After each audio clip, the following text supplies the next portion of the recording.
Alhamdulillahi Rabbil Alameen. As-salatu was-salamu ala khatimin nabiyyin wa ala alihi wa sahbihi ajma'in. Amma ba'd, fa'auzu billahi minash shaitanir rajim. Bismillahir rahmanir rahim. Qala Allahu ta'ala fi Surah Al-Baqara. وَقَاتِلُوا فِي سَبِيلِ اللَّهِ وَاعْلَمُوا أَنَّ اللَّهَ سَمِيعٌ عَلِيمٌ. Translation: and fight in the way of Allah and know that Allah is all hearing, all knowing. Man dhalladhi yuqridu Allah qardan hasanan fayudha'ifahu lahu ad'afan kathira wallahu yaqbidu wa yabsutu wa ilayhi turja'un. Translation: who is he that will lend a good loan to Allah, so He will multiply it many times, and Allah withholds or grants an increased provision, and unto Him you will be returned. One important thing to understand about Quran, that Quran explains the situation that the Muslims were in at the time of its revelation.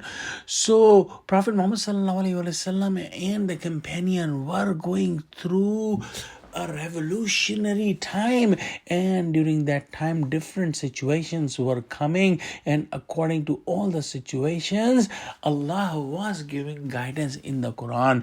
So when Quran is explaining some of the historical moments, it is not the book of history, but Quran is using those incidences, those events to train Muslims and to guide Muslims.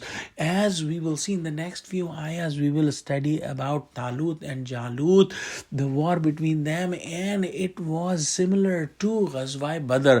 And at the time of revelation of these ayahs, the Ghazwa Badr was coming, so Allah was preparing Muslims for Ghazwa Badr. In the previous ayah yesterday, we saw that Allah said that He is the one who has control on life and death. So if somebody is running away from death, he will not be able to save himself from death, and Allah is in control.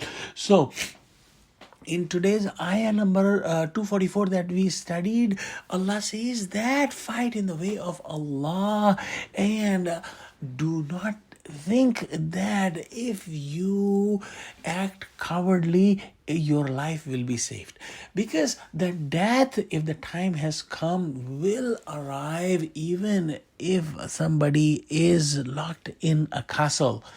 And if the death time is has not arrived, a person cannot be killed in the battlefield. So one who has the belief in the fate and the belief that Allah is controlling everything will not be afraid. In the next ayah, Allah subhanahu wa ta'ala has given a great honor to the humans, to the Muslims, by saying that spend your money for the deen of Allah, and Allah will take it as a loan. And this is a great honor if Allah is taking a loan from us, and He calls it as qarde hasana, because if we are able to do any favor of any king or any minister or any big person, we expect that he will return us more. But Allah, when we are giving for Him, we cannot even imagine how much more He will multiply. And similarly, as Allah controls the life and death, Allah also controls that who will get more provision and who will get less provision. So if somebody is giving more as qarde hasana, he will not become poor. And on the other hand, somebody is holding all the money and is stingy, he will not become rich because of that, because Allah is controlling who is getting what amount of provision, and we all will return to Allah. Let's pray that Allah give us true understanding of Quran. Ameen. Wa akhiru dawana alhamdulillahi rabbil alameen. Assalamu alaikum wa rahmatullahi wa barakatuhu.